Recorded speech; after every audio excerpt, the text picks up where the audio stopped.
Good morning, Coach. How are you? Good morning, Greg. How are you doing?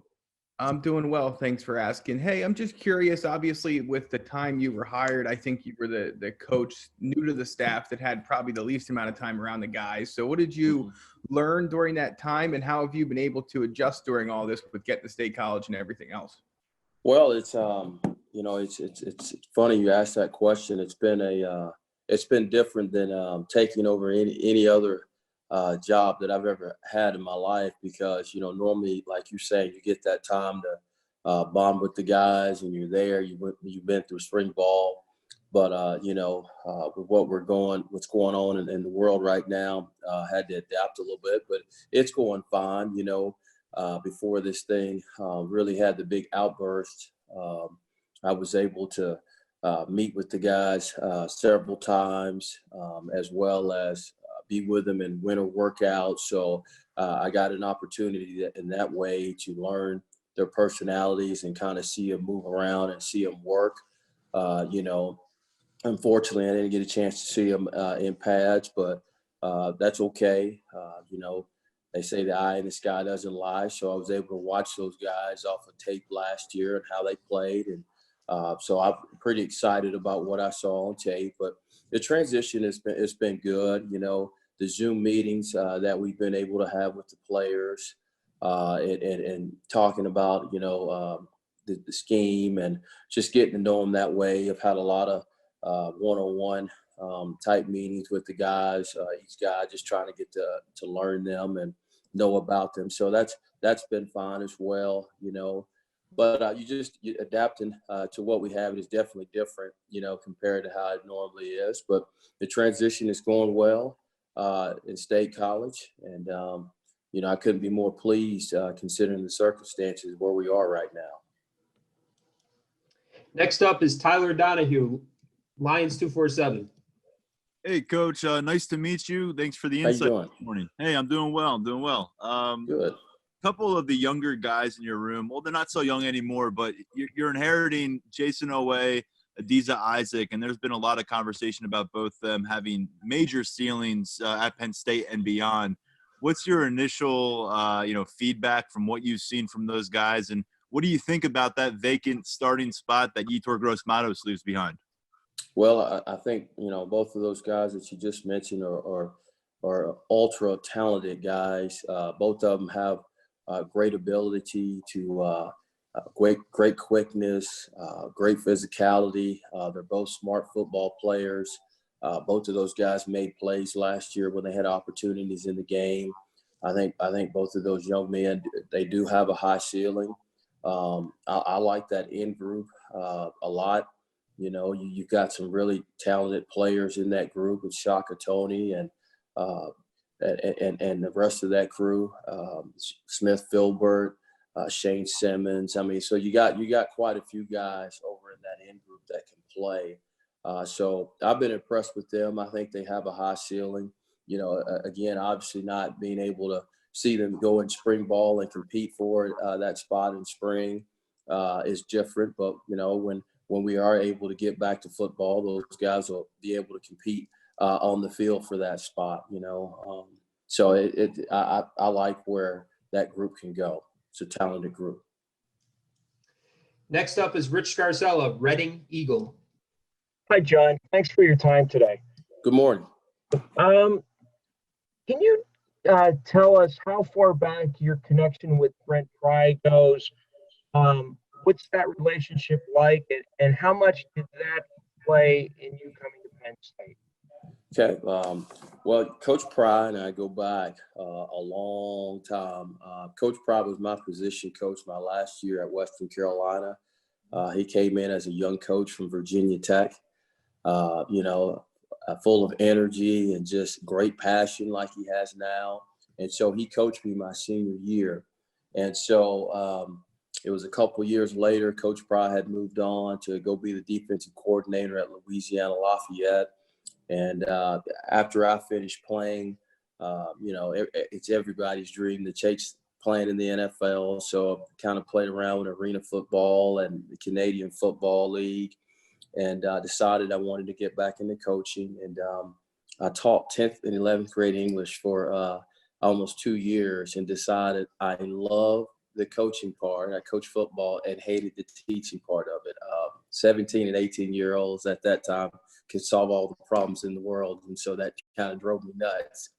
So I decided to get out of teaching, and I wanted to get back into coaching. And I reached out to Coach Pry, who was the defensive coordinator at Louisiana Lafayette at that time. And he gave me an opportunity to be a graduate assistant. So I went back with him my second stop for 2.5 years as a graduate assistant. And then we reunited about 4 years later at Georgia Southern when he was the defensive coordinator, and he gave me an opportunity to be the defensive line coach. And I was there with him for a year. And then Coach Franklin took him to Vanderbilt with him. And then I was able to connect with him up here at Penn State. And that's been great. Coach Pry and I are like family. I've known him for 21 years of my life. And he's a big reason why I decided to get into coaching. I enjoyed the way he coached me with his energy, his passion, his knowledge of the game. And I said, man, if he can impact me like that in a year, that's what I want to be able to do, is impact young men. So that's our relationship. But you asked, how did that play into me coming to Penn State? And, it was a big reason. There was a couple reasons why I came to Penn State. Number one, I think Penn State is one of those truly unique and special places. It's a true blue blood of college football. I mean, to me, it's when you talk about what are the big college football programs, it's Penn State, you think Ohio State, Michigan, Georgia, Alabama, those are the big places. I mean, it's one of those jobs. It's an unbelievable place. You can win a national championship. It's not one of those places that talk about it. They've done it. They've won Big Ten championships. So that was a big piece. And then when you get an opportunity to meet Coach Franklin and see what kind of leader he is, and see, Coach Franklin, in the short amount of time that I've known him, Coach Pry's talked very, very highly of him for a long time. And just getting to know Coach Franklin, what kind of leader he is, and how he treats his guys, and how he cares about his players and his coaches, and how he's won, back-to-back seasons at Vanderbilt, 9-4 is really good. And then coming up here, the level he's been able of success he's had up here. So that made it very attractive to be around Coach Franklin. And then again, it goes back to Coach Pry, the familiarity that I have with him. And I've coached with him. I understand how he calls the game and how he operates. And it's just, that's just a natural fit. So, all those factors varied in, but, obviously Coach Pry was, instrumental in getting me connected with Coach Franklin and that piece of it. Next up is Audrey Snyder with The Athletic. Hey, thanks for your time this morning. Good morning. How are you? I'm good, thanks. Hope you're doing well. I'm just wondering. Good. I'm just wondering, John, if you could kind of take us back a little bit to the hiring process. I don't know, maybe it feels like it was a little while ago. What's your relationship like with Sean Spencer? Because I mean, obviously there've been some connections over the years. Well, when this job came open, Coach Pry reached out, and he just kind of said, "Hey, we may lose Spence. He's going to have an unbelievable opportunity, and if it does, come, we'd like to talk to you, see if you'd be interested." And so that's kind of how it played out. And Spence and I have known each other for a long time. I got to know Sean when Coach Pry went to Vanderbilt. I got a chance to meet him and know him. We talked football. We kind of just became friends, and stayed in contact with each other. So he started telling me about what a great opportunity it was he had here at Penn State, and what it was like working with Coach Franklin, along with what Coach Pry had said with working with Coach Franklin. And there was immediate I was excited about it, just knowing how good of a program this is, and just to have an opportunity to coach at a place like Penn State, I was excited about that. And so it just went. I had an opportunity to talk with Coach Franklin and talk with the defensive staff, and things just kind of fell in place.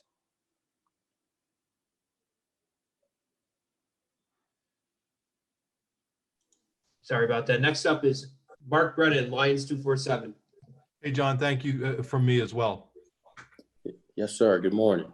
Hey, what have you gotten to know about Joseph Darkwa so far? I know you haven't had a lot of time to work with him, and can you tell us a little bit about what you see as his upside? And it just kind of occurred to me now, what is his situation now? Where is he living? What is he doing? Because obviously for an international kid, this has to be a tough situation. Yeah, Joseph Darkwa is a great young man. Getting to know him, it's been fun. He's in state college. He's here, so we're able to make sure he's okay. Not being able to go back home, but I've really enjoyed getting to know him. He's a personable young man. Cares about his family. He cares about getting a great education, and he cares about football a lot. He's a very conscientious kid with a good heart.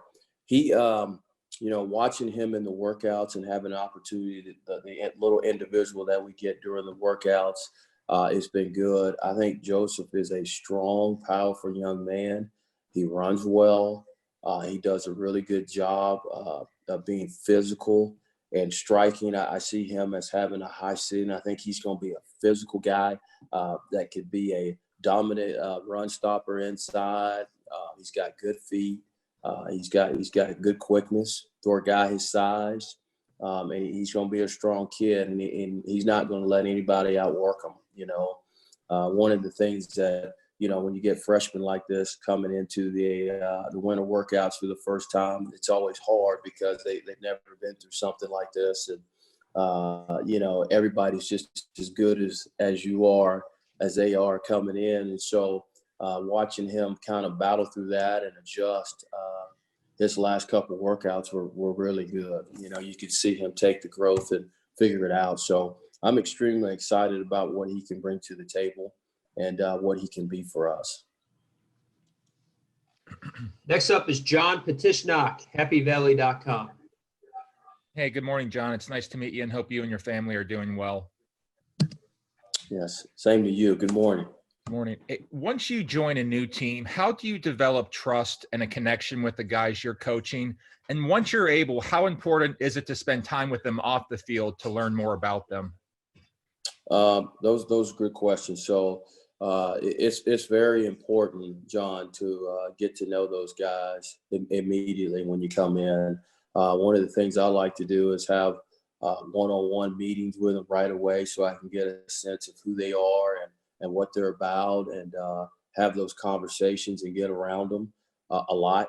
I think that the second part of that is, one of the things that I like to do is, normal situations when you're new and you're coming in, I like to go out to eat with those guys, or I have them over your house, so where they can just relax and you can see their personalities and you can see who they really are. So I try to spend as much time with those guys as I can to get to know them and get to know their families. One of the first things you do, you reach out to their parents and just make sure that you open that line of communication, and they give you information and bits and pieces about who the player is. I reached out to the high school coaches once I got here. They also can give you some good backstory into who you're coaching and what kind of kid and what kind of player you got. So I think all those, you try to use all those variables to find information and then form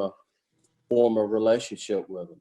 And I think that's important for them, but it's also important for you, so they get an opportunity to figure out things about you as well. So that's one of the first things I think you got to develop is a relationship. You got to develop that trust. You got to develop that bond. Next up is Bob Flounders, Penn Live. Hi, John. Thanks for your time. How you doing today? I'm good, John. I wanted Can you to hear ask. me? Yes, I can. Thanks, John. I wanted to ask you about your defensive tackle group. Can you assess what you've seen from your veterans, PJ Mustafar and Shelton? And John, can you also talk about the challenge of developing your third and fourth tackles so you have a rotation you can trust, once you guys get back on the football field? And who are some of the guys maybe that might be in line for that kind of playing time? Okay. Yeah, I mean, watching our tackles, one of the first things I did when I took this job was I always like to look at game tape to kind of see what kind of players you got inside. And, you're right about PJ and Antonio. Those are two guys that have been down through it. They're proven guys. I still think their best football's ahead. They do a lot of things well.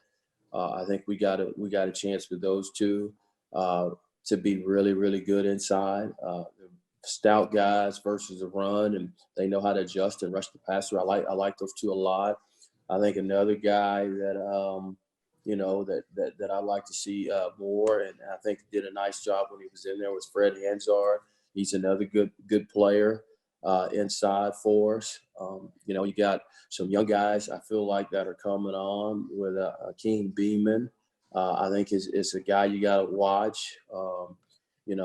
Cole Brevard he's a young guy, but he's another guy that's strong, and we got to watch out for him inside. Joseph Darkway. So I think there's a whole list of guys that you can throw in that mix that's coming along. It's giving us quality depth. One of the guys that I really enjoyed watching in the winter conditioning was Judge Culpepper. He's another physical, high motor guy. So I think there's a lot of quality.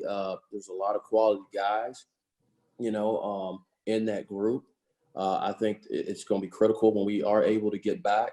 Those guys coming along, just developing like we need to.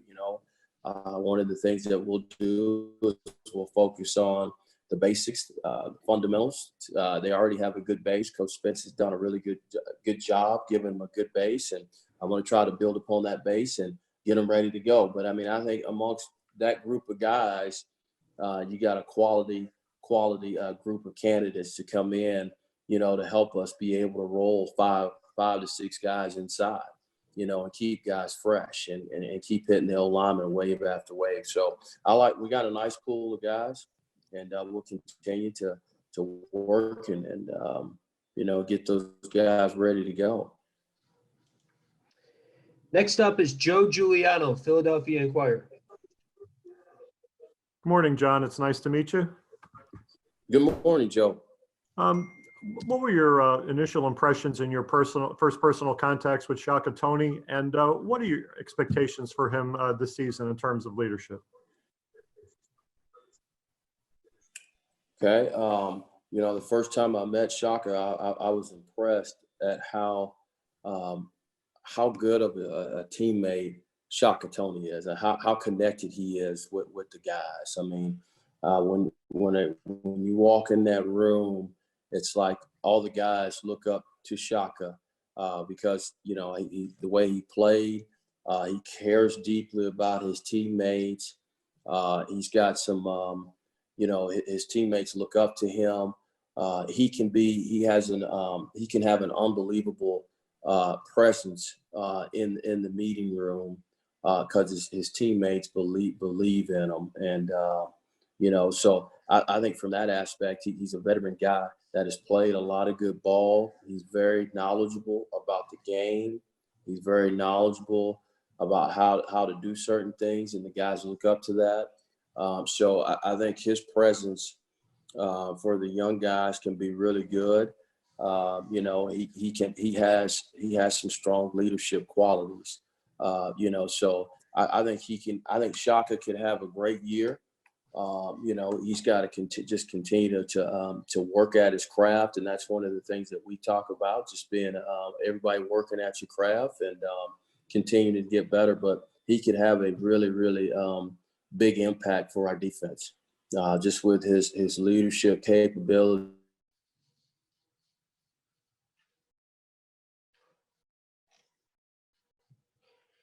You guys freeze? Yeah, we froze for a minute. You left off Okay, at all right. his leadership capability. Say that again, Greg. I'm sorry, you froze So again. you were saying you were talking about Shaka's leadership capability, and then you cut off. Right. He has the capability to grab those young guys that are still trying to figure it out and lead them down the direction that and the vision that Coach Franklin has set for this football team. He has the ability to do that. Those young guys will listen to him. So, he'll have a positive voice. But I think the ceiling is high for him, especially he continues to work like he's capable and needs to work this offseason. I know it's challenging for everybody, but Shaka's got some really good athletic ability. He's got a good mind. He understands concepts. He understands defense. So I think his ceiling can be pretty high for us. Next up is John South, Center Daily Times. Hey, John, glad to hear you're doing well. Yes, sir. Same for you. Thank you. How important is it to build a relationship with the room's leader like Shaka when you take a new job, just to sort of establish trust with everybody? I think that's critical. I think, one of the things you have to do is the relationships to me are the biggest thing in coaching college football or coaching young people. You got to go in and establish a relationship.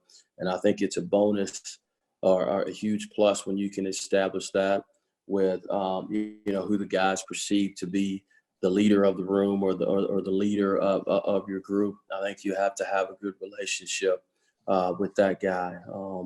So I think when you're able to establish a good relationship with someone the guys look up to, I think that only helps you as a coach in the room, and it only helps the other guys to buy in and kind of fall in line too. So that's a critical piece. Time for a couple more questions. We got Elton Hayes, CNHI, Pennsylvania. Hey, Coach, how are you doing? Good morning. How are you? Good. Thanks for doing this for us this morning. We appreciate it. Absolutely. Hey, Coach, your resume includes, Power 5 stops in the SEC at 2 schools and the Big 12 where you coached under Cliff Kingsbury. What's it like coming to the Big Ten? And what are some things you're looking forward to at the conference? And what are some things you expect to maybe be challenges being new in the conference and the new landscape? Well, I'm excited to coach in the Big Ten.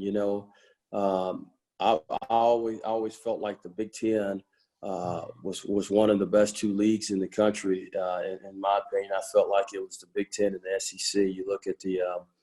You look at the teams that come out of those leagues and the grind it is week to week in those leagues playing other teams. So I'm super excited. You'd always watch the games in the Big Ten. I know when I was at South Carolina and Arkansas to kind of see what's going on in other leagues. So I think this is a great league. It's a great conference.